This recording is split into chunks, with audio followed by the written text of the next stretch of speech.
My name is Tyler Fornes, and I am one of the co-hosts of the Good, the Bad, and the Hungy AEW podcast here on the Voice of Wrestling Podcasting Network.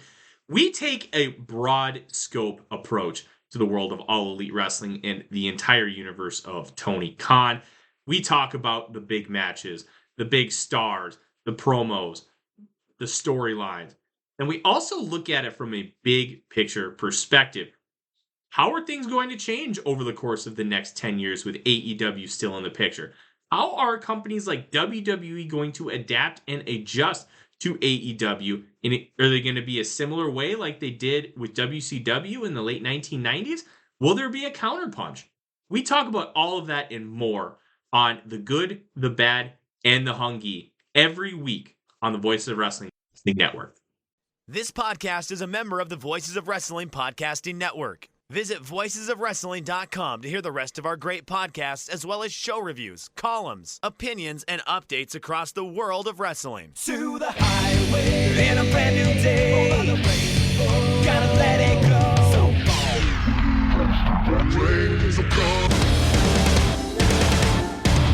fast to finger down.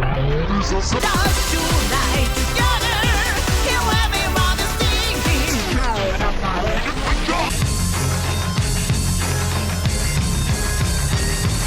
你看到我就怕，头皮发麻，我的手。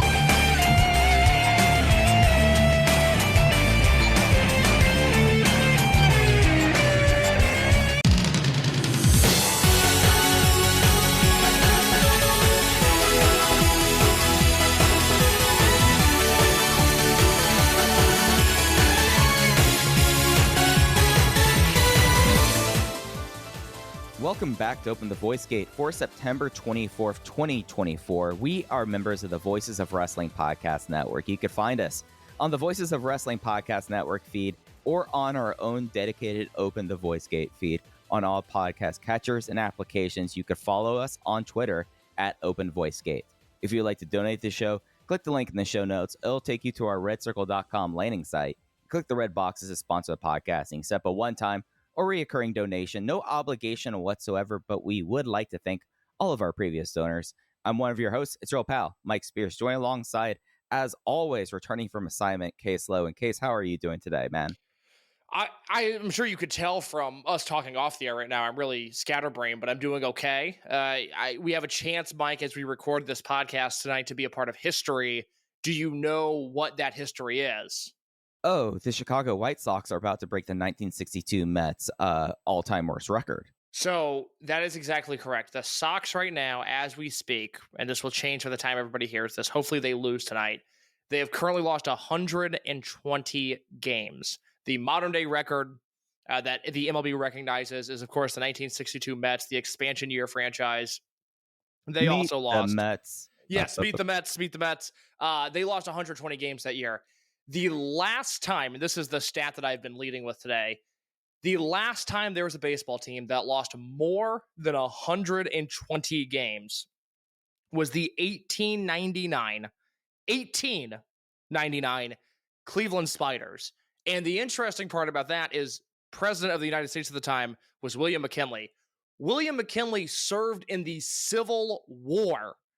That is how long it's been since a baseball team has lost more than 120 games. Now, the Cleveland Spiders lost 134. The Sox, just because there's not enough time in the season, they won't lose that many. But they could be the first team since the 1800s to lose more than 120 baseball games in a season. Hopefully that happens during this show.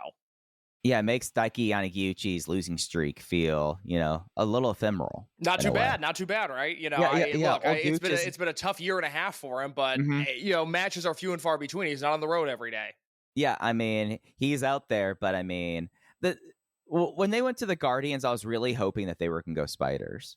Like, there was the part of me that was like, it's laying right there for them. God, yeah. No, that was right for the taking. I'm so disappointed they didn't do that. But yeah, no, I actually went to the Rangers home finale this weekend. And that was interesting because it was the first time that, at least that attendance-wise, was the most attendance in Arlington between the Cowboys game as well as a home finale. They said it was about 130,000 people because they were giving away more of these dopey replica rings because it was the end of the year and they were emptying it out. So kids were getting there at like 11 a.m. walking around with 6 Corey Seager replica rings. And I turned to my fiance and I'm like, don't they know like you're not going to get a lot of money off of those? And then I looked, and basically the only way that people were making money off of these dopey replica rings, in case you've seen the Texas Rangers 2023 World Series ring, right? It is awful, but the only way they're doing this is when they like sell like the complete set. So people have been like all connected to it, and it's like for $700 on eBay. That like they go 4 hours early to about 12 games. So you're basically committed to just absolutely forsaking your day 12 times to do this. And the replica market just astounds me in a way. Yeah, on one hand want to say I respect the hustle, but that seems excessive even for me. That's a lot of work for the very little possibility of a good payoff there. Yeah, and I just in a way, like I have a bunch of Rangers bobbleheads. Like Chris Samsa, I do kind of collect things in that kind of way, but like I can't imagine going and be like, all right, I'm someone who's going to go to each and every single one of these giveaways and make sure I have like extra tickets to bring my kids just so I can like pawn these for like on eBay for like $20 to $40 a piece. Bobbleheads are good. You know, the White Sox, and it's like the hack joke to make here is that the White Sox have such good pregame giveaways in order to fill the ballpark, which is kind of true. Well, yeah, but, I mean, that's part of when you have to fill a ballpark 81 times a year. Yes, exactly. And the White Sox have pretty good ones, but I'm into bobbleheads. Last year, the Sox had a crew neck that was the 30th anniversary of them winning the AL Central, I guess maybe AL East in 1993. And that was a piece of merchandise that I would buy. The sponsor on it was very small. The design on it was great. I still see a ton of people in the city walking around with that one. That was like a big deal when that one happened. But otherwise, and maybe this is elitist of me, it probably is, I don't need a White Sox jersey that says Meyer on it. I don't need the foam finger. I don't need the Xfinity baseball glove unless it's a bobblehead or it is something really, really strong where I can look past a giant sponsor on it. I'm good on all of that stuff. I don't need the Hispanic Night, Mexican Heritage White Sox baseball jersey. The Rangers do so many of those. Oh, God, yeah. For all the White Sox up there. Yep. For all the local colleges, like there's a TCU night, there's an SMU night, there's a UNT night, there's a Texas Tech night, there is a Tarleton State night. I'm trying to think of the most obscure EA College Football 25 team from the state of Texas that has one. CFNF Austin does have one. You can get a Lumberjacks Rangers jersey. Like they do so many of those things, like on top of everything. Sorry. No. And I feel like here, because we've got the two teams, and this is sad to some degree, but the Cubs, I feel, are the ones that really lean in to those, because the Cubs can leech off of Loyola, they can leech off of U of I, they can leech off of Northwestern, but then they can also do a bunch of the surrounding Big Ten schools. So you can do University of Iowa, you can do Purdue, you can do Indiana, Wisconsin, you can do a Butler if you really feel like it. And that's not a Big Ten school. That's, shout out Horizon League. But the Cubs basically have all of the white collar giveaways in the White Sox, and rightfully so, because they clean up there. There's a lot of Mexican Heritage Night giveaways at Guaranteed Rate Field. But like out of all the giveaways, it's always like the cultural heritage nights that have that look the best. Like I have no need to ever have a Baylor University themed Texas Rangers City Connect hat. It is that is the thing that if it goes up on eBay, there's going to be some hipster that probably goes like, "That's rad," But there's no sounds need for rad. What is the one giveaway that I finally got to partake of it this year, and I believe in it strongly? The refrigerator magnet schedule. Because Okay. opening day, you get this giant one. It has like one little sponsorship on it, but it has the entire year schedule. And you slap it to your fridge. It's a great giveaway. Yeah, that's something you can use. That's good. That's not going in the trash can. I like that. Yeah. And for a type A person, it's like right up my alley, because I'm just like, oh, great. There, I know if I'm not doing anything at night, like where am I going to go try to find like the offbeat stream so I could watch a Rangers game? Absolutely. Absolutely. Well, baseball season is almost coming to an end. Your team disappointed this year. My team was historically bad. We're almost done with baseball talk. And, I'm sure after that we'll find another obscure sport to start our episodes with. Maybe you become a big NBA guy this year. I doubt it, but it'd be fun. I mean, there's a lot of hype around Dallas-Fort Worth about Derek Lively. A lot of Derek Lively talk. Got it. Good to know. People are, there is the vibe of like, okay, he's going to have a big sophomore year.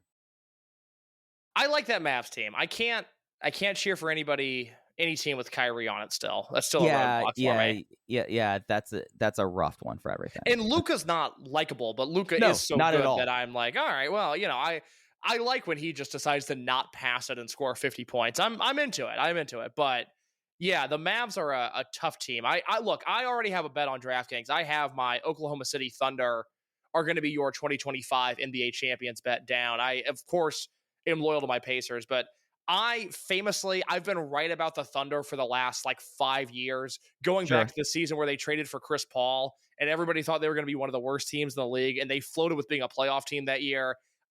Since his 1 year on the Clippers, have been very, very high on their point guard, Shai Gilgeous-Alexander. I've just been right all along, and I think this year, I not only think the Thunder are going to win, I think they're going to dominate the NBA for most of the year, and I couldn't be happier for those guys. I've been reading a German reporter's biography of Dirk lately. Oh, wow. Yeah. It's just interesting because it's someone who talks about Wurzburg and Holger and stuff like that. And I find Holger the most fascinating person in sports. Dirk seems to be living a good retired life. I'm happy for him. Yeah, no. He is vibing right now, and he has a lot of projects around town. And then with the whole TV kind of Dallas-Fort Worth being the future of sports media rights areas, he's kind of getting a little bit, it seems like he's getting a little bit involved with that too. He's done some stuff for Victory Plus, I feel like. I'm into it. Mike, I got to be honest. We were talking off the air. I was so busy last week. I did not listen to your Gate of Origin audio yet.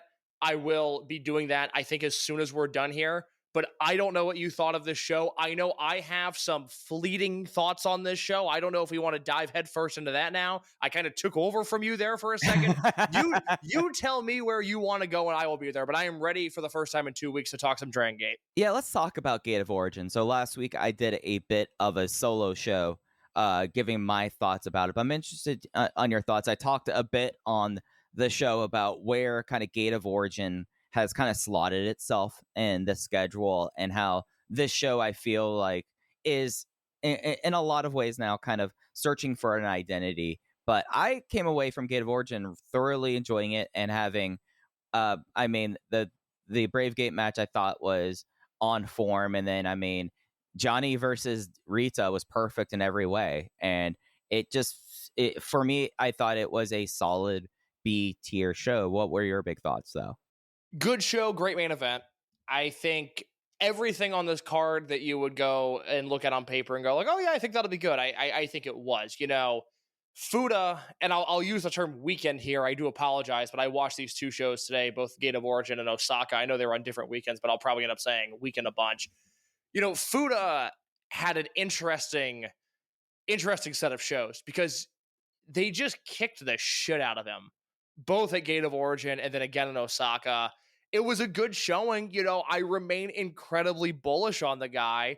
It's a little jarring to think of, Ishin as being somebody who debuted just slightly before him. Somebody who I think if you would have asked me directly after Fuda's debut, or even 3 to 6 months after Fuda's debut, who would be the first guy to have a Dreamgate match of those two, I would have said Ryu Fuda, no question. And obviously that hasn't been the case. So to see Ishin dominate him the way they did was super interesting. To see Valletta versus Riiita, I have a lot of Valletta thoughts on this episode. I thought that match was really interesting. Z-Brats versus Mad Blanky was a perfect match for what it was. I do apologize to everybody. I have more copious amounts of praise to throw Shun Skywalker's way on this episode. He did a number of things over these two shows that really, really impressed me. I think Natural Vibes, Shimazu, Strong Machine, JUT, I think that is really catapulting up the ranks of the great Dragongate teams of all time, just because of the amount of defenses they've had and the amount of time they have held those titles now. And Daya versus Kame was not only great, but it was useful because for the first quarter of the year, it was all Kame all the time. He was the main character. He was the most pushed guy. It seemed like he was the most over guy. And he hasn't had the most impactful or high profile June, July, August, September. And so to get him in this match and to be reminded what he can do in a high profile setting and in a high profile singles match setting, which I think is really, really relevant given who his teammates are, and Hyo and Monte, two guys who have cut their teeth as being great tag partners, being great in trios matches, but sometimes leave a little bit more to be desired in a singles capacity. Kame comes in once again, and you go, oh, that's right. He's one of the best wrestlers in the world. He, from an output standpoint, has had one of the best 2024s in all of wrestling, certainly in all of Dragongate. So, yeah, there was some undercard stuff here that, I would say wasn't great, but it didn't need to be great. The stuff that mattered on this show I thought was very good, and I went notebook on the main event. Yeah, that was the only 4 I had on the show. I mean, Riiita and Gianni, that is my classic 5 stars, perfect, no notes kind of match, in a way that just paid off what you want to, especially the way that Riiita kind of worked as like a territory jobber.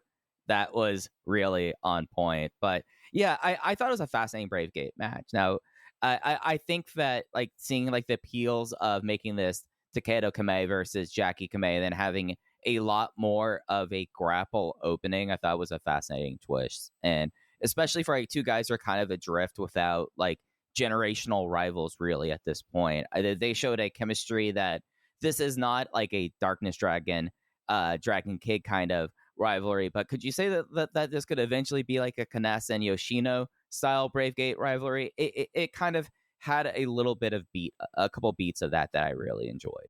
You would certainly hope so. I mean, I think at some point here we'll get a heel version of Kame, and then I think this match would be even better. It's one of the perils that I think the Brave Gate belt has fallen into is the heels that have held it. It was Ishin right before Ishin figured himself out. It was Hyo at a time where Hyo wasn't producing great matches, but then when a babyface holds the belt, it's like you're missing the dominant heels to go against by and large, with Jason and Ishin now especially, weighing too much to be in these Brave Gate matches. So Daya and Kame had a hurdle to overcome just in the sense that it was 2 beloved babyfaces, and Daya has a lot of momentum and Kame is incredibly popular.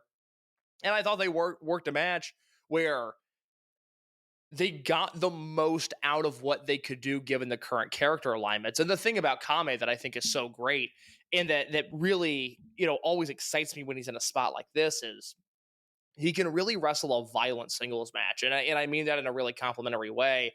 Obviously, he's not doing box attack and, powder attacks and stuff like that.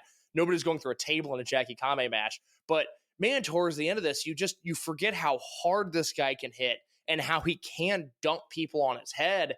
And it feels very akin, and it makes sense given that he has the Torbolino. He does have a little bit of Yoshino in him, where a Kame match can be very good, very good, very good, and then you snap your fingers and he ramps up the intensity to a level, and you go, holy shit, I'm watching a great match. And that was a little bit of what this was, where it never waned in interest for me. I thought it was interesting the entire time. But then, my God, that finishing stretch, it got good. It got really, really good. And it ended up with again, a 4-star match and good for Daya. I think this is the Brave Gate run that he needed. The only real critique you have over Daya right now is you have this really interesting Dream Gate champion and these really interesting Twin Gate champions and these dominant Triangle Gate champions. And I think by proxy, Daya has fallen to 4th in the champion power rankings. But again, all of their champions are great right now. There are times in this company in the much recent past where if Daya was having this output with a different set of champions, we'd be going, man, Daya's really saving the company with this Brave Gate run. Thank God he's there to close out this show. It just so happens, and this has been, something we talked about leaving Kobe World, and I think a lot of people have picked up this talking point since is, hey, the champions right now are great. This is the best set of champions Dragongate has had in a really long time. Yeah, and I think Daya, in a way, kind of ends up being the mascot kind of character for the promotion right now. And and in that fashion, he doesn't necessarily have the opportunity to go out there and have the absolute belters. And then when you have, you bring up like when we count on the Brave Gate. I mean, we're talking 2019, Ishida and Okuda, when the rest of the champions were, in and out of quality and also interesting programs.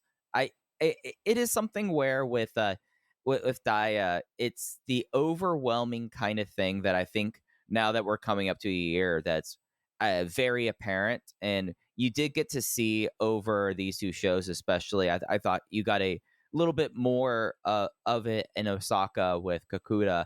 Decourage, like we talk about how the best thing for Ryoya Tanaka was the fact that Yuki Yoshioka has been gone for now 10 months. But for Kakuta and Daya, there's a looming presence for the two of them that, like, 10 months into this injury, like, Decourage is such an interesting unit because you have two completely different things happening amongst the three members right now. I feel like where Tanaka is using this to kind of power up, and we get to talk, and we'll talk about the real fun Prime Zone Plus match later on. But you do kind of, at least for me, like, there's a looming presence of Yoshioka, and especially like when you like catch glimpses of him at like backstage and stuff, that I feel like is kind of in a way for Daya also kind of suppresses him, if that makes sense. I understand that. And I think that's something that he'll have to balance throughout his entire career. I think they did such a good job with Decourage in 2022 that when Yoshioka comes back, there's always going to be the connective tissue of what's Daya doing in contrast to what Yoshioka's doing. I know I've been saying this for now 2.5 years where I go, oh man, I wish they turned Yoshioka heel. But when he comes back, I really think it would be better for everybody. And I know Z-Brats is only expanding, but I think it would be better for everybody if they did the Decourage comeback match. It's a 4-on-4 tag, and then at the end of it, Yoshioka turns heel, and then you can blow up Decourage and rip the Band-Aid off and have these guys do something else, because there is, and I think they've had a successful year. Daya has had this career-stabilizing Bravegate run, and I think you're exactly right. He has become like this company cheerleader where he has the match with Hyo at World, which was the right match to do. It was not a great match, but it was good enough, and he came out on top. It was the right result. He had that really interesting match with Junta at Dangerous Gate, the outside invader coming in and Daya doing his job, and then he headlines this show here, this B-tier show against Kame, and it's a great match, and so he's doing his job. Kakuta has had some ups and downs, but that Dreamgate match with Yamato was so great that, I think he's in a safe position for now, and Tanaka continues to churn out great matches. Again, when I compile SFM 50 at the end of this year, I don't think I'm going to vote for Kakuta. Daya feels like a bubble guy at best, but I know Ryoya Tanaka is going to be on my list. I just wish, for the sake of everybody, that in 2025, assuming, let's say Yoshioka's out exactly 1 year and he comes back at Final Gate, I hope in 2025 we're not doing more Decourage. I think Yoshioka coming back would actually present everybody with a chance to blow it up and go their own separate way. And especially at a time that you have such a overwhelmingly strong storyline going of Z-Brats and Gold Class doing a little bit of a swerve saying like, oh yeah, and guess what? Decourage is gone. Yeah, I think that in a way that when we start doing like our bold, big predictions, they more often than not kind of turn out to be sometimes a swing and a miss. That seems like something that as we looked into 2025 is a real open thing, because then you're looking at 3 years of Decourage at that point. If 3 years of Decourage when, and I don't even think this is, their fault by any means, but for a year now, Big Hug has out Decouraged. They've become the come to the small town and see this babyface group unit. And again, that happens. Every unit gets usurped by somebody else, but we're really dealing with like diet Decourage right now. And I don't want to see that exist with Yoshioka, because I think we're all going to be in assuming that he can come back and be the wrestler that he once was. I mean, he's been out for almost a year now, and a year is a really long time. And I don't know, man. I think Yoshioka could hit the ground running and be really, really interesting, because there's a good chance, unless you are one of the anti-Yoshioka people out there, and I know they're out there, but if you have any spot in your heart for him, I think he's going to come back and be yet another jolt to a promotion that, despite, let's put it as it is, dodgy attendance in Osaka, a promotion that still feels quite hot right now. Yeah, that's right. And let's, I guess, use this as a way to kind of move into talk about the show this week. It was Did you know that this is the last Edion Arena 2 show that they have this year? Yeah, that makes sense. They don't run it Yep. post Gate of Destiny. Yeah. That's right. And Gate of Destiny, they aren't running it in October. So after Gate of Destiny, there's no more shows in Osaka. A couple big things I kind of wanted to touch on with this, using the Osaka number 2, and then also a bit of today's Prime Zone Plus show from Kobe Lapis Hall. And we kind of, what I wanted to get your stock in, because uniquely you got a chance to see him also on this Gate of Origin show as well. Homare. We are now a full loop into Homare's Kato's career, and we've seen like from his big turn in Tokyo Korakuen Hall through like the almost all of the stops that Dragon Gate makes along the way. And I just kind of wanted to start off at least talking about Osaka, about where are you at with Homare after his heel turn and getting to see him now. I guess really your first chance to see him as Z-Brats Homare. He's really good. I think that's the simple way to put it. And I thought a lot about Homare 2 weeks ago. I did this show and we talked about a bunch about it. And then Joe Lanza invited me on the flagship to talk about Dragongate. And I enjoyed doing that because Joe, I think has dug his heels in a little bit on modern day Dragongate. And it was a very fun segment, almost arguing with him over like, Joe, you should like this. I know your taste. This is the kind of wrestling you like. You're just not accepting it for whatever reason. And it was nice to see Homare, become a story in wrestling, even on a micro level. It's like I said in my email to Dave, and I sent him the write up for the Korakuen show. I go, I know you have bigger things going on. I know that American wrestling promotions are vying for new television contracts right now. I get it, but there is this story in Japan that's really cool. I'm so stunned and so intrigued and quite honestly excited over what they've done with Homare, because I just kind of assumed that they would do the turn at Korakuen and maybe he would do Origin and maybe he would do Osaka, but I kind of thought they would keep him on ice until the next Korakuen, and that maybe he would be Kobe and Tokyo maybe until Gate of Destiny, and then they would slowly ease him in. But after Korakuen, he was just on every show. He's done, I think, all of the house shows. He was on the 2 televised shows. He's obviously on the Kobe show next week. And that in itself is very exciting, that they just ripped the training wheels off of this guy's bike and said, you are now a touring roster member. There are guys that debuted 3 years before you that are not on every show. You are going to be on every show going forward. Go knock yourself out. And I thought he had 2 really good showings. I guess we got to go back to Origin for just a second, because I thought the Z-Brats Mad Blanky match was very close to being a notebook match. I thought it was perfect for what it was. Shun Skywalker was the star of that match. He was the star in everything that he touched over these 2 shows. But I mean, credit to Homare. He's wrestling a little bit like a baby giraffe, which is what you would expect. And I would not be shocked if it was at least somewhat intentional that he does not come across as fluid and as trained as the people that have been wrestling 150 matches a year for over a decade now.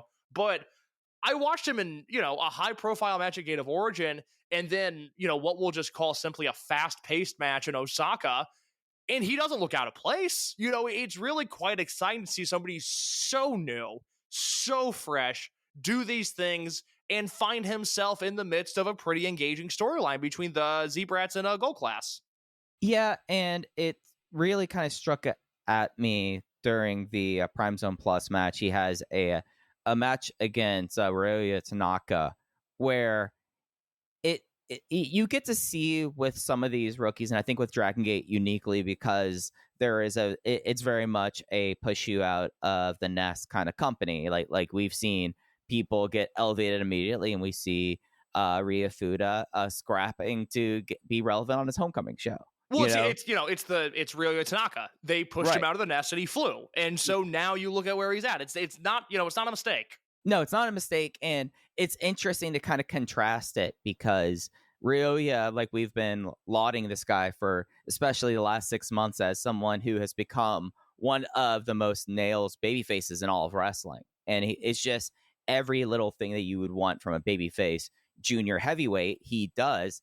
And you get someone like Homare across these shows. And I love the baby giraffe thing. You know what the vibe is a little bit to me that is something that I'm trying to put behind me because I think that he's so much better than that. He has like rookie Daichi Hashimoto energy at times, like as a vibe, but much more like fearsome. But like there's an aloofness to him that I really think that charisma wise, like whereas Ryoya just does all the babyface things you want kind of a just little punk ass out of him. You want like exactly to be this kind of character that he is, and those are the things that I think within the promotion that you have people who are 2 or 3 or 4 year seniors of him still kind of struggle to grasp character at times, and this guy within his first loop is like, oh, I know how to be a prick and I'm good at it. And that was one of the things that really kind of surprised me about the Prime Zone match is like, oh, this guy has main event Rudo energy, and it's going to be fun to see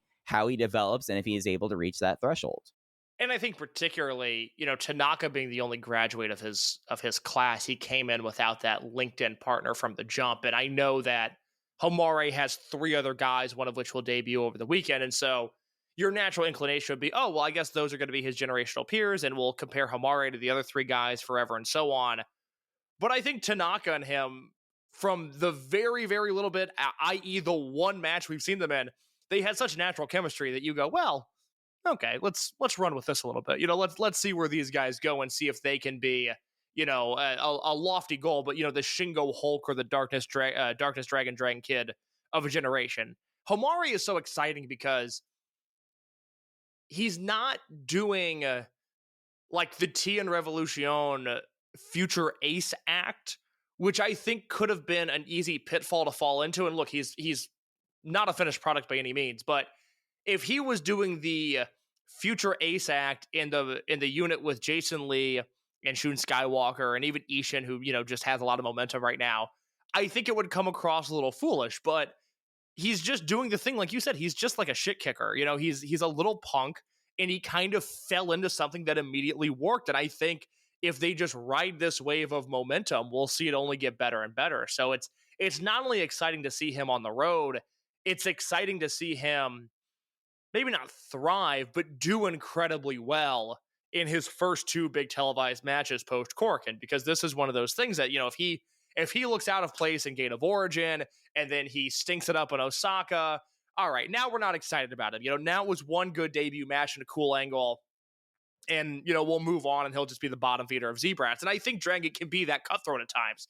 I think if he would have looked really bad at Gate of Origin, that he probably would have taken the fall on the Osaka show, but that's not what happened. He continues to do well. He continues to keep his head above water. So I'm very excited, to have somebody this new and this fresh and to already have them be pushed is pretty cool. Yeah, and especially the way that as a heel act, like and in a manner that like, of course, like you go to how quickly they put people into RED, but there was still a little bit of getting sea legs there.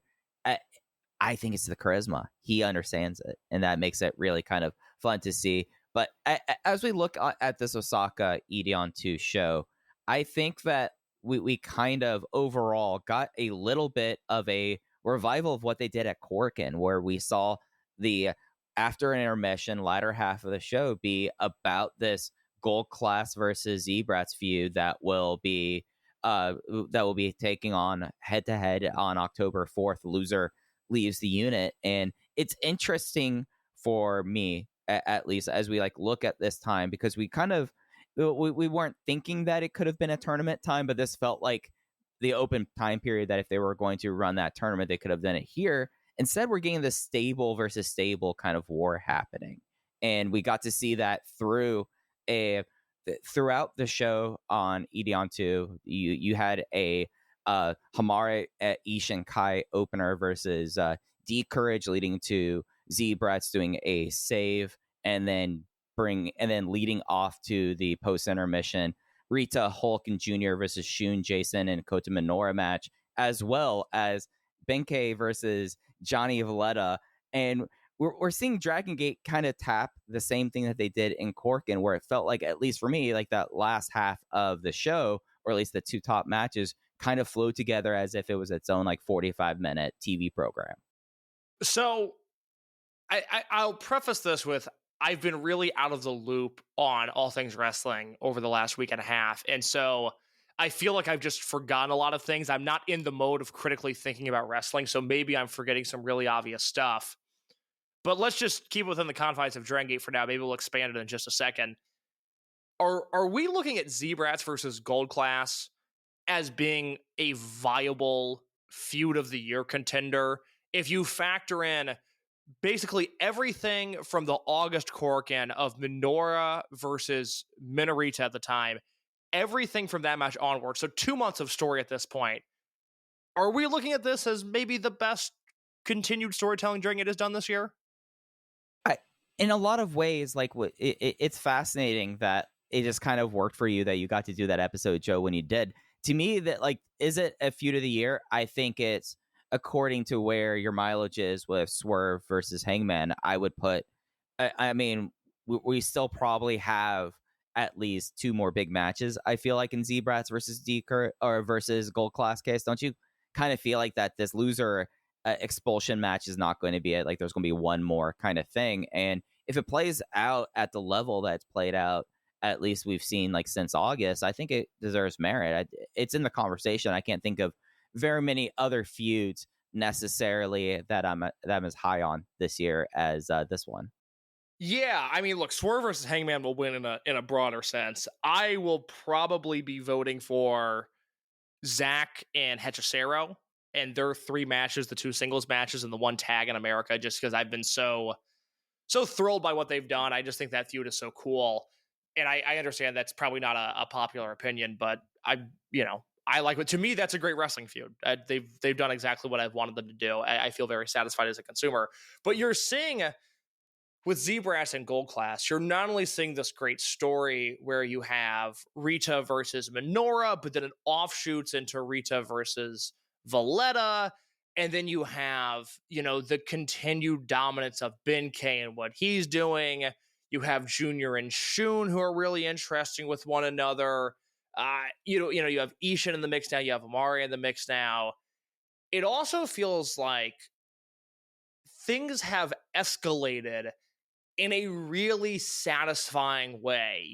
Every one of their matches has been intense, but they all feel like they're building off of the last match. It's kind of, we were having a lot of conversations a few years ago about like, oh man, if there were still comp DVDs, the Ishida versus Okuda comp DVD that we used to joke about, we haven't seen the payoff yet. We're a long ways away, I think, from the definitive match of this series, because I would say we have 2 high-profile matches for this feud in the next 2 weeks. The Kobe main event, I think, is a great-looking match, and then you obviously have what they're doing at Korakuen, so you've got 2 there, plus whatever the fallout of Korakuen is. But it just feels like one that, if you were to watch it all in succession, everything from that August Korakuen to now, all the angles in between, I think you would sit back and go, man, this is a proper wrestling feud. This is building in a way that's really interesting. You have so many different avenues you can go down. You have the insertion of Gianni, which I might be the one to pump the brakes on Gianni this week. Really?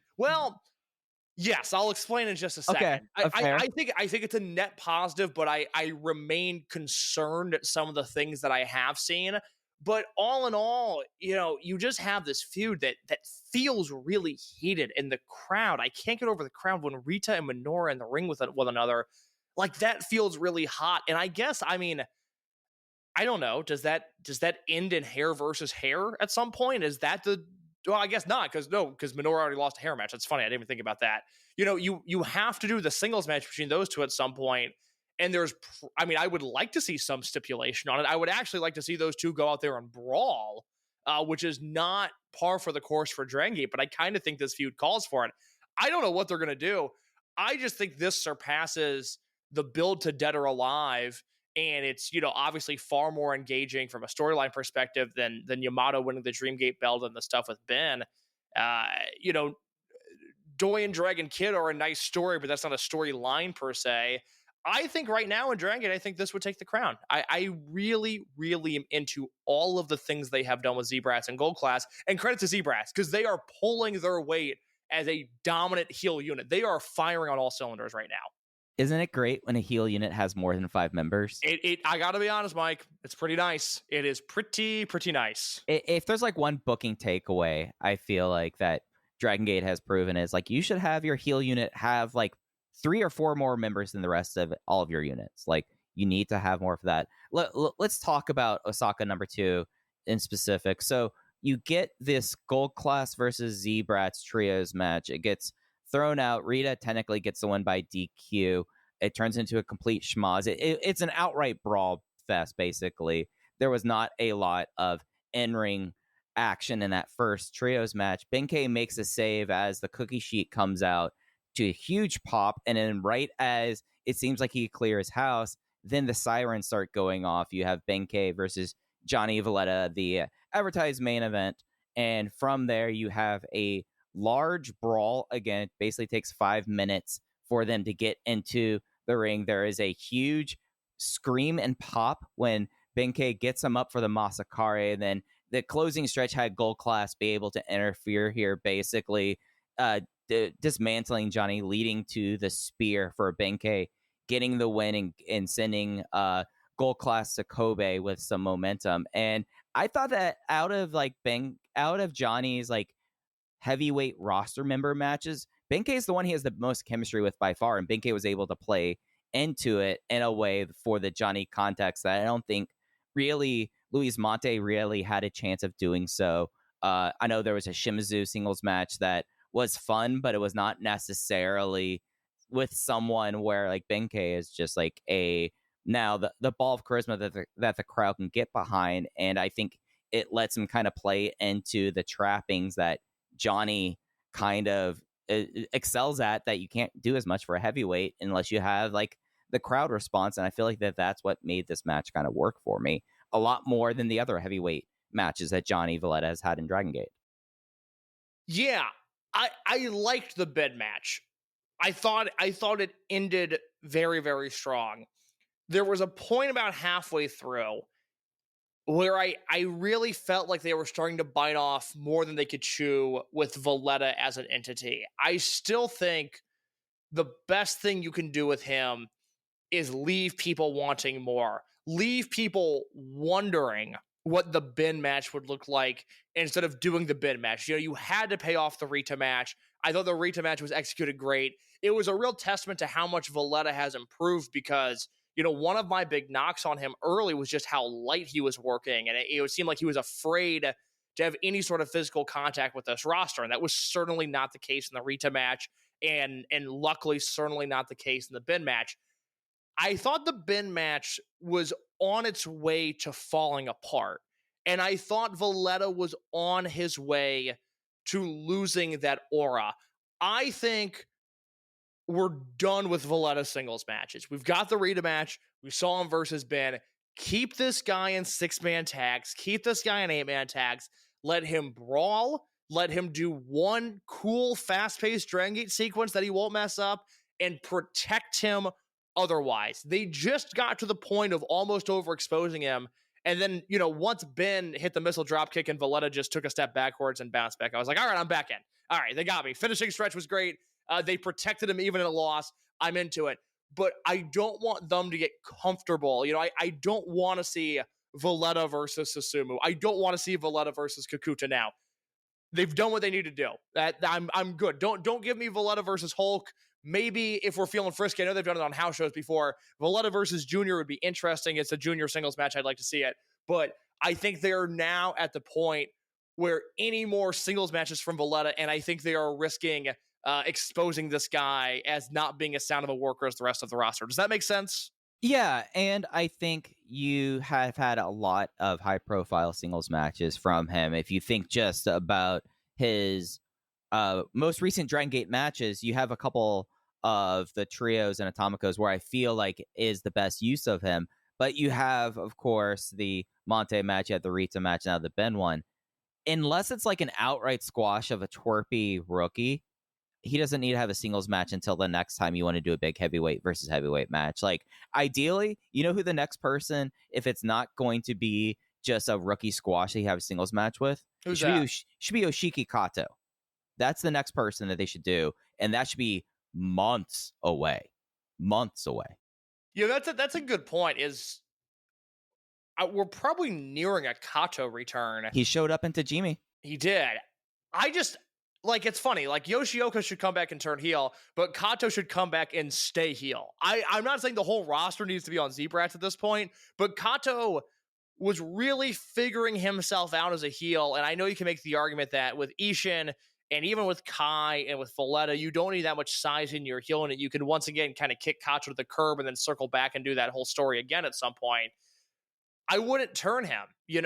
Honestly, I'd be more intrigued by Valletta versus Mochi Sr. I think that's a match that I would be like, all right, I trust that. I think Valletta could look dangerous. I think it could look a lot like the Brody Lee match. And, that would be something I'd be willing to check out. But even Kato, I don't know, man. I think you got to keep that guy heel. I mean, that's why I said like way down the line. I think that's true. Yeah. Yeah, it is going to be, he's going to be such like an odd person to kind of come back into because of he's kind of been supplanted now by Homare in a lot of ways. That's true. That's true. It raises the question. I thought going into Gate of Destiny, and maybe they'll still do this, but it seemed like they were priming everybody for a Shun, Minoura, Jason Triangle Gate run at some point, after World when all those guys lost their titles and Minoura was doing the new character work. And then obviously they've been so tied to Gold Class that hasn't happened. It'd be interesting if Kato came back, if they did Kato, Homare, and Ishin as at least Triangle Gate contenders into the young wing of Z-Brats. I mean, you have those possibilities now with a unit with that many guys, and yet it doesn't feel overcrowded. And I think the only roadblock you have in terms of guys stepping on each other's roles might be Kato and Valletta. But I think the aesthetic of Valletta might ease that just a little bit. Yeah, I mean, Valletta is treated differently than anyone else in the company. And you're kind of at the point, though, like getting back to Valletta aura and energy, it is something where he kind of has to be figured out of any like championship challengers teams. He should never have another title match. No, like he should not even be a challenger team. No, we did the Dreamgate match, and I'm firmly of the belief, I talked with somebody about this after the match happened, I think Valletta in the ring forgot half the spots of the match. I just think his mind went blank, and Monte was forced to do a carry job in a position where he couldn't necessarily do the job that was required of him. But we crossed it off the list. He challenged for the Dreamgate belt. I was worried then that they would kill his aura, and then luckily they transitioned right into the Riiita stuff, which was brilliant, and he got it back, and he came back at Cork, and it was all great. He should never be in another title match. Not a Twin Gate match, not a Triangle Gate match. This guy should be so unstable and cause so much chaos that GM Ryo Saito shouldn't risk putting him in a title match as to not disappoint the fans for the inevitable DQ. That is how they should spin it. He should be this rogue undercard wrestler where you always are left going, oh man, I wonder what would happen if he wrestled X, and then you never get the match. It is just the continued wondering that I think is the appeal of Valletta more so than anything. Yeah, they should tease Akihira Sahara versus Gianni Valletta, and that should never happen. Yeah, very much so. God, I'm excited for that guy. Yeah, I can't wait for that. Elsewhere on this show, like you talked about you talked about seeing like, okay, Shun, Jason, and Mino as a Triangle Gate team. Yamadoi, the best Twin Gate team in history after, I mean, it matters how you really feel about CK1. Reuniting against Hyo and Jackie Kamei in an interesting go-to intermission match, I felt like was the clear highlight of anything else on the undercard here in Osaka. I did not like this match as much as you. Is it the Stuffed Cat? The Stuffed Cat was a great barrier into me caring about the match. And, by the end of it, it was almost like a mental block where about 8 minutes in, I realized they weren't doing comedy anymore. And I was like, oh, I guess I should lock in here. This is actually a pretty good match. But it sort of did not help things. I was thinking with this card, and it was a weird deal where it seemed to not draw great, but also, correct me if I'm wrong, did they flip the hard cam in Osaka? Is it normally on the other side of the venue? No, it's always, you never get to see the entrances in Osaka number 2. Okay, it just looked odd. I don't know why it's the lights lighting. were on for that. I don't know what that is. Like, if I became a billionaire, won Powerball, and decided to become a silent partner in Dragongate, but only issue them several proclamations, the first one is I'm paying for a light trust for you, because it's been something that I feel like over the last 6 months, when we talk about presentation, this is one of the things that the company needs to stop doing. They need to either have spots, or they need to find some way to not have overhead lights in every place they're in. I would take floodlights at this point. Like, just stick 4 floodlights in the corner and call it a day. It looked so bad, and no reason to look that bad. I guess my issue with this match was it did not draw great. And I think Ben versus Valletta, a very interesting match, probably not a match that you should have headlined with. I wish, given that Monte's been so busy with the N1 and all the other things he's been doing, Hyo and Kame has spent a lot of time just doing 2-on-2 tags lately. And I understand Kame just had the Brave Gate match. I wish they would have done Doi and Dragon Kid versus Hyo and Kame in a Twin Gate match and had it headline this show, have all the gold class Z-Brat stuff in before it, and then it has the same pacing at that point, the same structure as that Korakuen show. And I think that would have worked out a lot nicer. I think you would have drawn more fans to the building. There was just a weird, this match being where it was, having the tone that it did, it, to me, weirdly felt out of place on the show. This match should have been better. I should have cared about it more. They shouldn't have done comedy.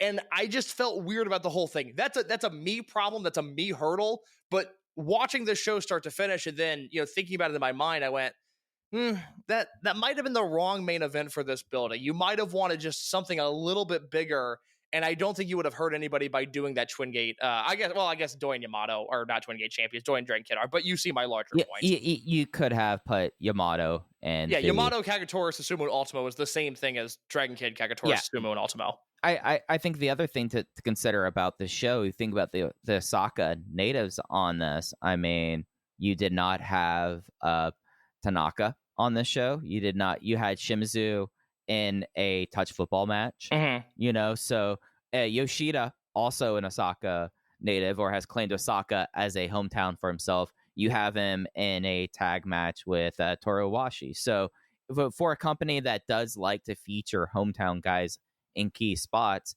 that wasn't really applicable here this time. And I think that hurts for these kind of draws, especially with the prospect of Gate of Destiny on, I think it's November 3rd. So you have like that. So in a way, it's like, oh, are you saving the big match for your Osaka natives for the big building? Or are you basically saying like, hey, we are going hot on this feud that is a great feud, but it's at the detriment of the rest of your card at this point? It would be nice, as I look through the natural vibes, Triangle Gate defenses here, it would be nice if they did Shimizu J and UT versus Daya Kakuta and Tanaka, or a returning Yoshioka in place of Daya on Gate of Destiny to get Shimizu and Tanaka in the same match. I think that would be a good thing. And then you're also building up the idea of Tanaka going for his first championship in Osaka #2 again, or Osaka Edion Arena again. And also, just imagine Shimizu and Tanaka in a big match, what they could do with each other. Oh God, Tanaka. Well, I miss Tanaka on this. We got La Estrella in for Tanaka, and if you look at Prime Zone, that is a guy whose arm looks like it's not feeling very good right now. I haven't heard anything about it, but serious cupping and taping up. You had La Estrella, though, team with D Courage in the opener. It was a great use of La Estrella, but you watch him, you're like, oh, he's kind of plugging in for Tanaka, and I really wish it was Ryo Tanaka right now. Yeah, I think that's a fair assessment of that match. The other thing, we kind of glossed over the Gold Class and Z-Brats match that I want to go back to. Oh, the trios? Let's touch on it. But just real quick on the match number 2 on that Osaka show, Yoshida and Owashi versus Fuji and Fuda. Owashi directly stepping on the head of Fuda was a really gross spot in a complimentary way. Yeah, but, yeah. I mean, they beat the shit out of Fuda in that match. Yoshida, too. And Yoshida is not on the pecking order of being able to do that to many guys. And man, did they beat up Fuda. Yeah, Yoshida, if you want to talk about guys who don't work full time anymore, that's like the prime guy. I mean, it was in Osaka, so he was on here when he hasn't been on any other shows this month. And it was noticeable. He made his presence felt. Again, tough weekend for Ryo Fuda. I want them to do something with him so bad. He got I theme still song. see I still see all the talent there, but man, it is a rough go for him right now. He got his own theme song though. That's Finally. good. That's a plus. I mean, 3 years. Yeah. I mean, God, what a career. I don't know long term what they'll do with him. I think he's super super talented. And same with Daiki, and Daiki, I think they're doing something with him. I think they're clearly telling a Cork and Hall related story. So I'm not pressing about him being on the road like I was, because I see they're doing something in that building and I get it. But Fuda, I don't know what you do. Because you can't turn him heel. I look, Z-Brats, there's a lot of guys right now. You can't turn Fuda heel. I still maintain, I think the worst thing they could do would be to put him with Mochizuki and Fuji, because everybody knows he can do that. It's the same thing that Akuda could never figure out. It's about doing the Dragongate things and not the kicky shooty things. Because everybody his kicky things, like, although he does like the dimension work, which is the thing that kind of sets him apart because he does misdirection, there are people on the roster who do the kicky things much better than him. Mm-hmm, exactly. And he's still very good, but there's just there's a gap there, and I don't know what they're gonna do. Just had a Fuda idea. He should not be allowed to join because he is not an old man, but he should be Yamato should make him an assistant at Paradox, and he should be having to do Paradox 8-mans for the next 6 months. I mean, it would make him a much better wrestler. It's a weird adjacent thing if I just said, he shouldn't be with Mochizuki and Fuji, but him with Susumu. He needs to be with Susumu and Kage. Yeah, it's like, all right, I can get on board with that, because it's literally just as simple as they're not kicky guys. They hit hard. They're not crazy young, dragon dia like wrestlers, but Mochizuki throws kicks and Fuda throws kicks, and you got to separate those two, and it's as simple as that.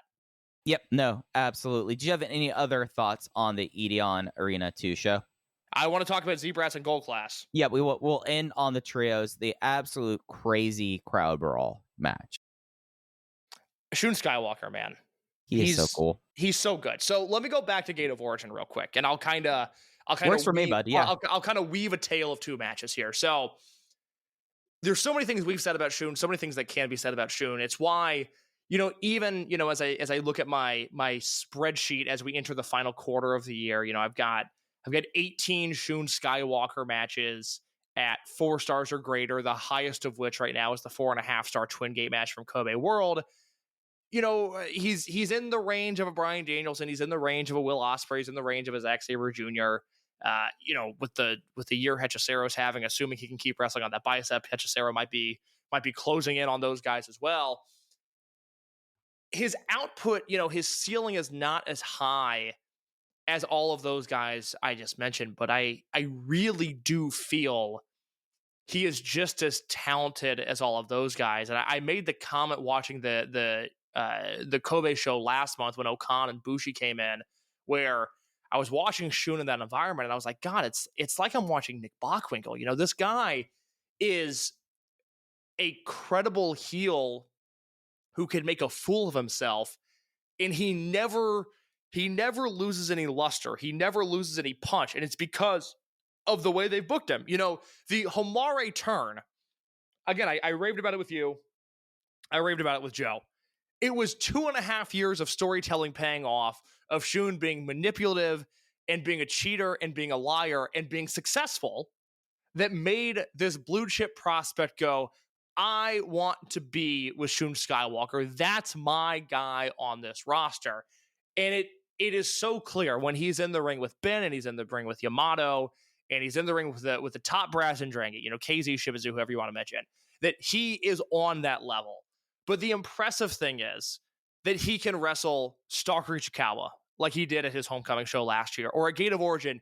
He can build half the match almost around himself and punch Tominaga, and he can eat all of this offense from Tominaga and then still come back and look dominant. And then at the next show, he and Mochizuki Jr. can beat each other up all throughout Osaka, and it's the same level of effectiveness. He never loses anything. He only elevates the people around him, and that is such an incredibly rare thing to do. And as I look at the calendar and it's 2024 and I start to talk to some people, greatest wrestler ever, 10 years to 2016 coming up. What are we going to do? I'm not saying, Mike, I'm not saying that Shun Skywalker is one of the 100 greatest wrestlers of all time, but I certainly know that if I were going to make that argument, it is less so about the KZ matches and the Ben K matches and the Pac match and the Ishida match. It is less so about those with Shun and more so about all of the Kobe matches we've watched and all the Osaka matches we've watched and all the Fukuoka matches. And you just go, God, this guy just doesn't miss. He's good on every single show. He's good in every environment. The only time he doesn't care, rightfully so, is when he's working U.S. Indies. And I think we've gone too far with this, like, Shun's fucking around thing, because it's not true. He works his ass off on almost every show, and he constantly gets the best out of whoever he is in the ring with. And I thought he was so impressive at Gate of Origin, wrestling Punch Tamanaga and getting me sucked into what they were doing. He is one of the best wrestlers in the world. I say it with my chest. I firmly believe it. It is just remarkable at this point. He's almost 3 full years as a heel at this. And usually at a certain point with like main event heels, you're kind of going like, all right, we kind of did what all we could do with Eita.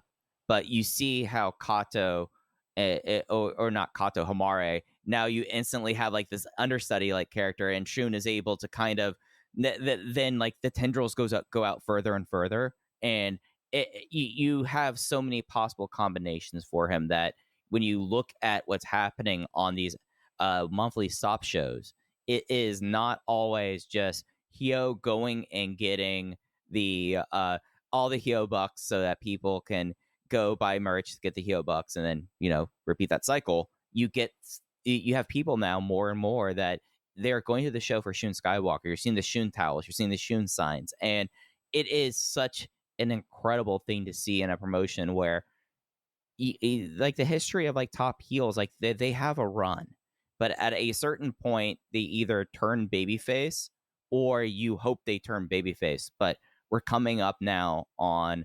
12/1/21 is not too far away. 3 full years of him as this heel character and how it's evolved, and I don't want him to ever turn face, really. No, at this point. That's the amazing thing is think about all the different people we talk to, all the various outlets, all the different reasons people watch Dragon Gate, even within the English speaking realm. All the people, some are thirsty for the wrestlers, some like the great matches, some are really into the storytelling, whatever it is. I never hear anybody going, man, I can't wait for Shun Skywalker to turn face. And to be a dominant heel and to have that is utterly incredible. I mean, think about like the MJF discourse. And I'm on record. I not to get off on a tangent. I think the MJF has been booked actually quite poorly in AEW. I think for most of his entire career there, outside of the CM Punk feud. I would have split him and Cody up 2 years after they actually did. I couldn't believe they rushed to do that. But anyways, there was like this weird talking point when MJF was a good wrestler and a good character, which was many, many years ago at this point, of like, oh man, he's a heel, but people cheer him. Is he actually a good heel? Should he turn face? And I always thought it was a dumb talking point because I was like, who gives a fuck? Just let him go out and do his thing. He's very committed to this character. But with Shun, there's not even that. Everybody's just like, no, this guy's an amazing heel. Like, I want to keep on seeing him do it. I have no desire to see babyface Shun Skywalker. I don't want him to turn. There's nobody that could usurp him. There's nobody that feels like they're taking his place. And that was always the thing in RED. It was, a weird 2-headed dragon of Pac and Eita, and then Pac left. And you and I would have very real conversations on this podcast about like, well, should Ishida turn on Eita? And Ishida should lead the heel unit, or should Shibuzu do it, or should Ben, whatever the timeline was, there's always been that question of who is the top guy at this heel unit. And not only has there never been that with Shun, but also there's just no desire to see change. And to be a heel for 3 years and a popular one where there's no desire to see change is actually utterly incredible. Yeah, it is. I've not started doing my cuts and all of that. I mean, we still have we still have 15 months, but he's already, like, when I do my additions, he is in consideration by far. I think he has to be. Look, December, we're gonna have a very real Shun Skywalker conversation about where he fits in the all-time Dragon Gate pecking order. Because I think he's do I need to doing. pull out a whiteboard and we need to start charting this? I just look if I was the owner of the Mount Rushmore property, I would at least grab my chisel. I would at least start preparing for plans for an addition. I really understand, and look, the argument is not he's a better wrestler than Bryan Danielson. The argument is not he's a better wrestler than Will Ospreay or and this year's Zack Sabre Jr. But the argument is don't laugh when his name is directly behind those guys, because I find him to be incredible. Again, I think right now he is on this Bockwinkel-esque run where he is, a slightly comedic heel who then just reminds you how dangerous he can be. And you saw that in this Z-Brats Gold Class match in Osaka, where, you have him and Junior brawling all over the arena, and it's fantastic. And even the way Shun does that, like, this is now, we're talking, the absolute granular minutiae way of breaking down wrestling. And, sometimes I mock, like the Saguna Kata guys for talking about wrestling like this, but go watch in the second crowd brawl when Junior and Shun go into the crowd, and watch the way Shun is bumping around the crowd. And it's like, you can't take your eyes off this guy. He's just utterly fantastic at everything he does. I can't get over it. Again, it's not with him. It's not, the high-end matches that I enjoy as much as the show-in, show-out sort of thing that this guy does, because I really think he is on another level. It's so impressive to watch. I mean, even like from the start where he will just walk through the crowd at this point. Like, it is now very much like the little things, as you were saying with it. It has been like really fun to see how he just interjects himself into these kind of feuds. And it is one of the most earned things in wrestling when you start hearing, like, not to completely go back to earlier this month, but when he starts cackling, when Homare says, because his idol is Shun Skywalker, when you start having that, and then just from that one like little trait, the energy completely changes. And there's very few wrestlers today who are capable of doing that. And there's very few wrestlers, throughout the history of the industry that have an ability to, even out like for a short period of time, that the overall tenor absolutely changes. And we're seeing that right now with Shun Skywalker.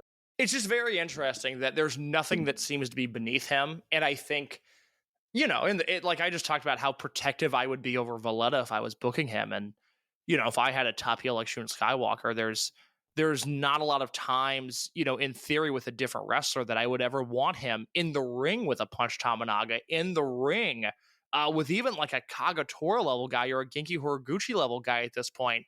And then you see him and whoever he touches, it's this beautiful thing where the crowd wants to see anybody get one over on this guy. And it so rarely happens. I think he's been pinned 3 times this year. It was Okan at the last Kobe show. It was Hyo the day before Dead or Alive in the Kyoto show that I annually don't watch. And then the Monte match in January, the Dreamgate match. Unless I'm forgetting like a multi-man thing, I think those are the only times that he's been pinned this year. And so it doesn't matter if it's Punch or if it's Riiita or if it's BB Hulk, who, by the way, BB Hulk deserves some credit. He is, and this is the nicest thing I can say about him, he is actively not dragging down Gold Class. And that is utterly incredible. I love what he is doing right now. It doesn't matter who is on the roster, Shun Skywalker is bringing out the best of them. I would say for Hulk, though, it is easier. I will say the Mad Blanky reunion match, him in that he looked stronger than he has in a couple of years. But with the Gold Class stuff, since it's like walk and brawl, I feel like it's a lot easier on him. Let's wait until like the actual tag match to see. But I watched him and Junior, do some sequences together. It's like, no, like, you know what? He seems like he's motivated to do well right now. And I think that's all there is I think we've seen unmotivated Hulk, and rightfully so, because he hasn't been given a ton to do. But I think he can tell he's in the midst of doing something pretty hot right now. Yeah, no. And especially like when we get to the end of the year, I think that, and it's such a wild thing. Like when you consider, I know that you brought up earlier, Dead or Alive and the whole Jackie Kamei storyline going into that. This just has like a complete like different vibe, I feel like. And that adds so much. And I think when you look at how Dragongate schedules out the years, this is very much in a way like a Mad Blankey versus Jimmy's kind of feud in that fashion, where it just kind of always went on for so long, and it was always like heightening and heightening and heightening until actually Jimmy's put away Mad Blankey, and the only time the heel unit lost. So it's hitting the right notes for me, I feel like, as we look at feuds of the year. I really like the spot at Gate of Origin where Homare had Hulk in a sleeper hold, and then he ripped his shirt off and just choked him with the shirt instead. Just a small, I was like, hey, he gets it. I've never seen anybody do that. I like that. That's a good spot. I also like his kind of skin the cat cutter. Oh, that's awesome. He did that you got to watch the Osaka match if you haven't seen it. Just to Dia throws him into the ropes, and yeah, he kind of does like a kickflip cutter, like the thing that AR Fox does to the floor sometimes. I don't know I don't have the words for it. I'm kind of disappointed it wasn't Gift. I think that maybe not a lot of people watch this Osaka show. That's a fucking cool move. Yeah, no, and it's like a thing. It's like, oh, that's a dick thing to do. I'm into this whole thing. I really, really hope that gold class Z-Brats match at Corkin is just nuts. And I have no idea what the result is going to be. We don't know the Z-Brats guys in the match right now, but the more I think about it, man, I mean, Hangman and Swerve is on its own category. Again, I think, Hechicero and Zach just were so good that I have to lump those guys into consideration at the very least. But I think this is one of those times in Dragongate. Sometimes we just have years in Dragongate where it's like a bunch of quietly good feuds and there's nothing really to submit at the end of the year. And sometimes there's like an RED versus Masquerade where it's like, oh, okay, well, we liked all of those matches. I guess we'll do that. But I think we're in the midst of a proper feud of the year contender that could be condensed into Minoura versus Riiita if it had to be. But Z-Brats versus Gold Class as a whole is just really enthralling right now. Absolutely. Should we take a look around the greater Dragon system to close out the show this week? Let's preview this Kobe card first. I've got it pulled up. If you do not, do you want me to go through this card real quick? Yep. Go right ahead. All right, I'll read this from opening match to main event, and then you can respond to it in kind. Opening matches: Hyo, Jackie Kame, and La Estrella versus Kai, Ishin, and Homare. Match number 2, Ho-Ho Loon and Reach Tamanaga versus Takashi Yoshida and Problem Dragon in the match that will most tempt you to skip. Singles match in match number 3, the Akihiro Sahara debut match. It is the aforementioned Sahara versus Big Boss Shimizu. Match number 4, Yamato and Ryo Fuda versus Gurken Mask and Yosuke Santa Maria in the Case-Low offer match. That looks like a ton of fun. Match number 5, the Royal Torimon Sambo Hall Battle Royal. Ultimo, Masaki Mochizuki, Don Fuji, Dragon Kid, Genki Horiguchi, Yasushi Kondo, Konomama Ichikawa, Susumu Yokosuka, Naruki Doi, Sachiyoko Boy, and Kagatora. Match number 6 is Strong Machine J, KZ, and UT versus Daya, Kakuta, and Tanaka. That is the match that I want at Gate of Destiny. They are doing it here. And then your main event, match number 7, Ben K, BB Hulk, Riiita, and Mochizuki Jr. versus Shun Skywalker, Kota Minoura, Jason Lee, and Gianni Valletta. I think that you look at that semi-main event and it's like, all right, Tanaka, get your pen on UT, make the challenge. Yep. I get the feeling they're either going to announce there the Yoshioka return after a D-Courage win, or Tanaka's going to get a win and they're going to say, let's run it back at Osaka. Yeah, no, and then it's like, all right, KZ, you're not a champion. Get out of this match. We want the belts on the line. The 8-man tag, I feel like that's the kind of perfect preview, and I think that also kind of tells us that Johnny probably will not be in the Z-Brats group for Corkwin, I'd feel like, maybe. Yeah, probably. It almost feels weird to separate him from Riiita right now, but they could have him go out there, and I mean, you know what they might do? At Corkin, they might do Valletta versus Sahara. I don't want them to do that for like another year and a half. I know, but when Sahara's a proper beefy boy, he can have a beefy boy fight with him. God, he's huge already. I can't wait for that. This is a fun show. I mean, look, the match 2 is as weak of a match as you can put together, but you got Fuda and Gurken Mask in the same match. You got this Torimon Battle Royal, which feels like it could lead to something. It could either be an Ichikawa match or it could lead to something. I don't know which one it is. Yeah, and leading to something can be a wide breadth of things. This is true. Just it's not out of the realm of possibility that suddenly then Yasushi Kanda says, yeah, I'm done after this match. Like it could lead to a Toryumon Mexico announcement. yeah, it could do literally anything. And hey, my crazy idea I thought of Paradox Assistant. I mean, teaming with Yamato. It's on the table. It's on the table. Yeah, no, this Sambo Hall show rocks. Monte still being out stinks. Little Australia staying in the country through the Fukumen tournament kind of plays off for it. But yeah, and you get Homare versus Jackie Kamei. Yeah, should be awesome. I'm very into this. So we'll talk about that next week. I don't know. I'm kind of buzzing on the gold class Z-Brat stuff the more I talk about it. I think it's that's a I mean, that could be a Corkin main event. I mean, it might end up being the Corkin main event, but those are your Z-Brats heavy hitters. Yeah. And they're against gold class. That is really, really fun. I hope they tear Kobe Sambo Hall apart. Yeah, no, like this could be something that turns into a complete no contest, or it could be like a 20-minute time limit draw. And I feel that like... was the other thing. I'm glad you said no contest. That reminded me. Part of the escalation of this feud that I love is like Riiita hits the code red on Minoura and Osaka, and that's when Z-Brats interfere. And it makes sense. Riiita got a half-second victory on the guy he's been trying to kill, and then Z-Brats got their heat back immediately. And it was just like, oh man, wrestling's not that hard. This is what I like to see. This is good stuff. I'm now racking my brain over like, okay, what stipulation match should they have? Because I'm of the belief, and I know this is not very popular, but like sometimes when you break up a tag team, they just shouldn't have a singles match. They should just go their separate ways.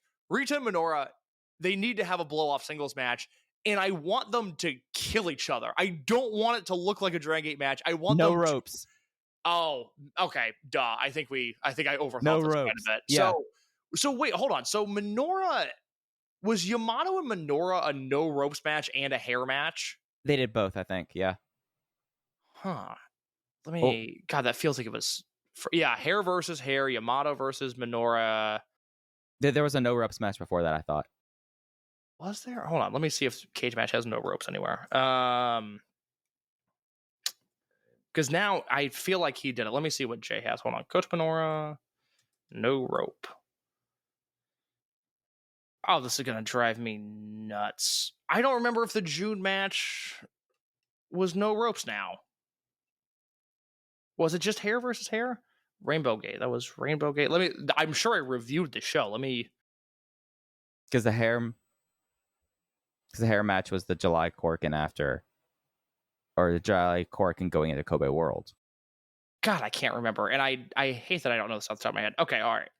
No, I reviewed the Ben match. Damn it, you reviewed that. You reviewed the show that they had the hair versus hair match on. What are we doing here? Hold on. All right, I'm in the archives. I'm very close. We're going to figure this out on air. I know everybody's yelling at their phones, but you did Yamato and Minoura, and this was there's the Brave Gate match and hair versus hair. That had ropes. Okay, yeah, that had ropes. But now I don't remember if Minoura ever did a no rope match. I thought Minoura has done a no ropes match before. Because I'm trying... Cage match needs to have a no ropes filter.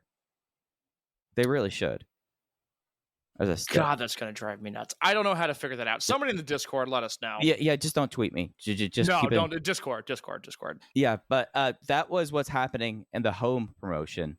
Let's go around the greater Dragon System case. We have two big kind of notes. Taiji Ishimori Produce was announced today. It's called Superhuman Taiji Ishimori Gets Ridiculous.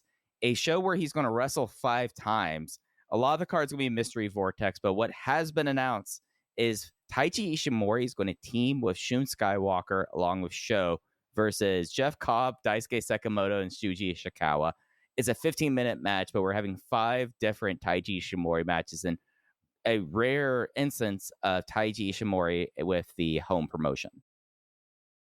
This feels like it's an alternate window into what if Toryumon X was good. Yeah, it has like a trappings that he's trying to just do just insane things during the show. Like it has like it's like Japanese kind of like I watch a show called Documental, which was all about trying to make people laugh, and it was kind of the promo for it was this was kind of the style that Ishimori did for the launch here, and it kind of has like that kind of vibe to it. I'm into it. I didn't know he was wrestling. Is he wrestling in every match on that show? I don't know what the rest of the show is, but they said he's wrestling 5 times over the course of a show. That's and cool. I did not know that. I'm kind of I don't know if I would pick Taiji Ishimori's body to do that with, but that's a cool idea. Yeah, and I like the logo at the least. That's I mean, cool. I'm into the match. I mean, Cobb and Skywalker and Sekimoto and Skywalker. I mean, I twist my arm. I'm into it. Yeah, and I love that they always do the smirking Shun render for the photo. That's not the only thing happening around the Greater Dragon System case. We have started the fall of GLEAT. It started this Sunday. I've been watching the show in my back window as we've been recording case. They have 5 shows over a period of 2 weeks. We've talked a lot about the Verve Mega show happening in Osaka, and then also the Korakuen Hall show being announced coming up on the 9th as well. But the last I think major match was announced for GLEAT version Mega from Edion Arena Osaka on October 6th. It's T-Hawk versus Takahiro Yamamura. And which show is this on? I got confused. This is the big one. List. The big one. The this Edion okay. Arena. All right. Huh. Well, I don't know what they're doing. It's it's so tough. It reminds me a little bit of Valletta when he first came in, where I look at what they're doing with Yamamura, and I go, yes, they are doing everything right. I am just not sure anybody's going to care. Yeah, and they had a on their first show, The Stretch, the new GLEAT Young Blood versus El Tres, the original 3 members of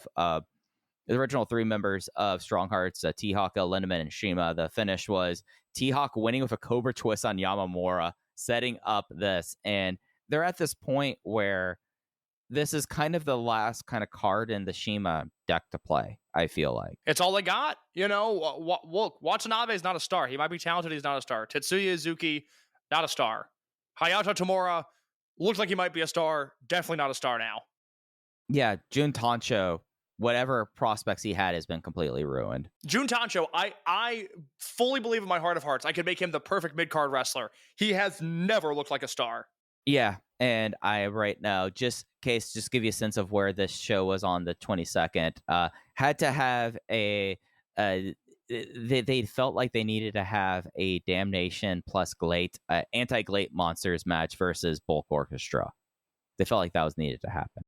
Yeah, this is the September 22nd card, and let me tell you, when I watch this, I am going straight to the main event. There is nothing, not a second of matches 1 through 6 that I want to see.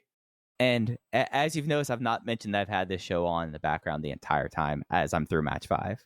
Good Lord, does that card look awful? And if you look at, so they're running Shinjuku Face. They'll have run that show by the time everybody hears this. Match number 4, Soma Watanabe and Takahiro Yamamura versus Shima and Gamma. Okay, again, they're doing what they should be doing. I get it. It's not going to be very good, but I get it. Main event, Kaito Ishida, Tetsuya Izuki, and Hartley Jackson versus Ryuichi, Fire Kawakami, Brass Knuckles June, and Chris Weiss. I could not turn off my TV faster than when it gets to that main event. Good Lord. It's just, I mean, T-Hawk and El Lindemann versus Chris Ridgway and Seki Yoshioka. Yeah, I mean, I guess. I don't know. I'm not super into Ridgway. I'm not into Yoshioka at all. I think he has been, like, whenever I see him around with Strong Hearts, I'm like, oh, well, could you not get a booking for Irie during that day? Yeah. Where is Irie at? I think he's working like Kyushu Pro and like Micro Indies. Let me throw up his cage match real quick. I don't know the last time I watched him wrestle. Osaka Pro, which is cool. I kind of want to check that out. He is 1/3 of the War World 6-Man Tag champions in Tenru Project. Good for him. I don't hate it. This man, you know what? Koji Iwamoto, Kukai Iwasaki, and Shigehiro Irie versus Kingo, Minoru Suzuki, and Brother Yashi. If I have time, I'll check that out. That doesn't sound horrible. He worked the GLEAT House show that wasn't televised. I don't know, as I look through this, if I have watched an Irie match this year. He doesn't work places that make tape, or they're just like hand cams of wherever. He works a lot of American Pro, so I mean it's a lot of whatever. If Yashi's not has his cell phone out, that stuff's not getting recorded. You know what? I've watched one Irie match this year, and it was that first Osaka Pro show that everybody watched because it was in early January. It was the one with Matsufasu versus Billy Kid. All right, yeah, no, I remember that one. He wrestled on that show. That's the only, I'm looking at his cage match. I mean, he did WXW and Rev Pro, and I haven't seen any of that stuff. All the GLEAT stuff was either not televised or just looked awful because it was like him and Junji in that OWE World Title match. That's crazy. I forgot he existed. Yeah, I mean, it does kind of feel like that's where he is.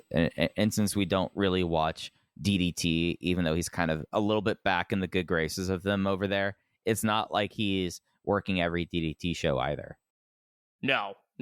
I would like to know what happened with Ridgeway and Noah. I don't know if anybody knows that. If they do, shoot me a DM, but I don't know. Maybe he'll impress me. I'll watch that T-Hawk and Lindemann match just to see if he can get over with me there, because if he can't do it in that match, it's never going to happen. Well, if that match is not going to get over for you, I have another match on this Nagoya show that's coming up on the 29th. Ladette UWF double bout. Kazuhiko Nakajima and Takanori Ito versus Masakatsu Funaki and the aforementioned Daichi Hashimoto. That's the main event of that show. It's never good when Daichi Hashimoto is wrestling for your promotion. That is never good. Yeah, but God, you told me we were going to talk about this. I really hadn't looked at these cards too carefully because GLEAT doesn't really run a lot, and they're running a lot in the lead up to Osaka. These shows look awful. It is just a real wild thing. You know how much they're charging they charge for front row for Osaka Edion Arena? No, I don't. How much? 50,000 yen. And I mean, do we know like what Gate of Destiny's front row is? Probably a half, if that. God, I mean, they're the only. They were the first company to charge 100 or 15,000 yen for front row in Korakuen Hall. Dragongate charges and has like charge forever. It's in the 8,000 yen. That Nagoya show, this is on the 29th. Hayato Tamura and Quiet Storm versus Soma Watanabe and Junji. I will not be watching that match. Yamamura versus Chris Ridgway. Again, I'll give it a shot. Maybe he's better in GLEAT. T-Hawk Lindemann and Seki Yoshioka versus Shida Izuchi and Kotaro Suzuki. I don't know. I'll watch it. It'll be 3.5 stars. It'll remind me about how good Lindemann is, and then I'll move on. And Daichi Hashimoto, main eventer. Fucking shit. This is awful. I mean, is that awful, or is Minoru Tanaka, Takanori Ito, Sechi Ikamoto, and Tsunakaka versus Kota Ibushi, Riki Ataki, Yukimitsu, Takahashi, and Kikutaro more awful? Well, Yukimitsu Takahashi could be really good. That's like look, no one knows what's going on in Ibushi's head. Nobody knows what's going on in his school, but that's his kid, and he worked the Sumo Hall show this year and impressed me. So I'm actually glad he's making tape again. I don't know if he'll ever be able to escape the Ibushi Research Institute, but that kid could be good. So I'm fine with that. How about GLEAT MMA, Team GLEAT versus Tokyo Sabres, grappling rules. Team GLEAT, Daisuke Nakamura, Hideki Shrek Sakane, and Yu Izuka versus the Tokyo Sabres of Masaki Takakura, Kantaman, and Kaoru Uno. Each of them have a 5-minute 1-round match. Yeah, it fucking sucks. It's what we've all. There are people buying tickets to see Ricochet and El Hijo del Vikingo on the show, and they're going to have to sit through that. If he was wrestling, man, the one thing you might have missed, he's missed all of his dates that they have announced in the lead up. Oh, is that? I did not know that. Yeah. The doctors aren't clearing him, or have not cleared him to this point, and now it's basically 10 days out from the show, and who knows if he's going to make it. Oh man, I shouldn't laugh. I don't wish that on anybody. I would like to see Shima and Ricochet versus Soma and Vikingo, so I hope that happens. Yeah, I mean, that's the one match on the show. I mean, Ishida and Izuchi versus Rascals will be interesting. Like that will be kind of. I don't know. Will it? It might be. I mean, Izuchi versus Trey Miguel is very funny to me. It's for my amusement. I didn't say it was going to be good. I said it's going to be interesting. It's a little bit like Ishida and Parker Boudreaux on that Corkin show which will be the 2-year anniversary of Ishida jumping to GLEAT. And I'm sure that's not what he envisioned 2 years ago. Yeah, gosh. Michiko versus Fabi Apache has like that's going to be something. Look, has Michiko ever had a good match? No, he has not. They have not. They're building to Yamamura winning the belt against Tamura in December, and it makes both of us uncomfortable. You even more so than me. It's the thing they've got, and I don't blame them for doing it. I pray to God everybody stays safe. They at least I can see what they're doing. They have a direction. I can't wait to see all the steps in terms of how they get there. Yeah, I mean, at least they're not doing Nakajima versus Yamamura. Like, that's the one thing that I'd be like, all right, that's when I'm getting on my soapbox. You're right. I hadn't even thought about that. Yeah, that would suck. But that is taking the look around the Greater Dragon system to close. That really out. took my breath away. I was in tune with the Yamamura stuff. Mm-hmm. I can't believe how bad these undercards are. I used to be able to watch GLEAT shows, and even if they weren't great, it'd be like, all right, it's 6 matches. They all look fine, whatever. There is stuff on these shows I cannot watch. I mean, there's nothing that I could up to like this tag match, Ishida and Suzuki versus Ito and Ridgeway. Nothing like even partially pulled my attention from anything. It's just all the Kawakami stuff sucks. I you know what's super weird about the one thing I noticed on the showcase? Mm-hmm. I know we're circling the drain with GLEAT here, but they come in from outside of this like room that they run in Osaka, and you know who's like right like one door down, glaring at them, he's trying his damnedest to make them look like invaders. Who? It's Kaz Hayashi in a GLEAT t-shirt. Well, what purpose does that serve? I mean, he's technically the CTO. He still works for GLEAT or Ledette, so he's mad that they're there, like trying to make it seem like that he's actually the Kawakami's actually fired. And they did say that what the company really needs is have Onita back around, and he's going to come back around. Oh, good. Well, that's definitely not the sign of desperation. Yep. But that is GLEAT, and that does it for this episode of Open the Voice Gate. Case, did you have anything else you want to touch on before we got out of here? No. We'll talk Kobe next week. I'm looking forward to it. Yeah, no, that Kobe show. This might be ever since Gate of Miyane, I've had such good vibes about the house shows. I feel like they've had a really fun stretch, like with how the schedule changed with Dangerous Gate moving out of Tokyo, going to Yokohama. I feel like everything since really, I mean, as you brought up, like that July Cork or that early August Corkin really has put the company into full gear going into the last quarter of the year. It's really fun stuff. Very much so. Well, that's going to do it for this week. You could follow us on Twitter at Open Voice Gate. You can come chat with us in the Voices of Wrestling Discord. We have our own Open the Voice Gate channel as well as the overall Dragongate channel. We're always talking about current events, past stuff. It's easily one of the best places on the internet to talk about Dragongate. And you can follow us individually. I'm at Fujiheya. Case is at _ in your case. That's going to do it for Open Voice Gate. We'll be back with you next week talking about Kobe Sambo Hall and the debut of Akihiro Sahara. Take care, everyone. Hello there, everybody. It's me, Garrett Kidney, the co-host of You've Got to Be Kidding Me on the Voices of Wrestling Podcasting Network. And I am Liam Jones, my full name, and I'm also a part of the Voices of Wrestling Podcasting Network as a co-host for You've Got to Be Kidding Me.